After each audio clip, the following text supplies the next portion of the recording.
1014 এর সাথে ক্ষুদ্রতম কোন সংখ্যাটি যোগ করলে সংখ্যাটি 3, 4, 5 এবং 6 দ্বারা বিভাজ্য হবে?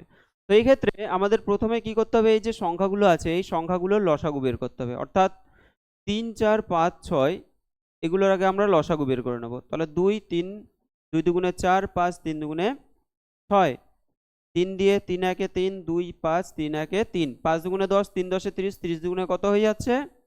60 হয়ে যাচ্ছে লসাগু। এবার এই যে লসাগু 60 হলো, 60 দিয়ে আমাদের এই সংখ্যাটাকে ভাগ করতে হবে। কত হচ্ছে? 1014 আছে।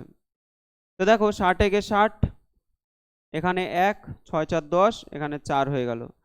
এবার 6 দিয়ে আমাদের ভাগ করতে হবে। 6 6 36, 6 7 42 বেশি হয়ে যাবে, তাহলে 6 6 36 আর একটা 0, এখানে আসছে 4 আর এটা আসছে 5, 54 চলে আসছে।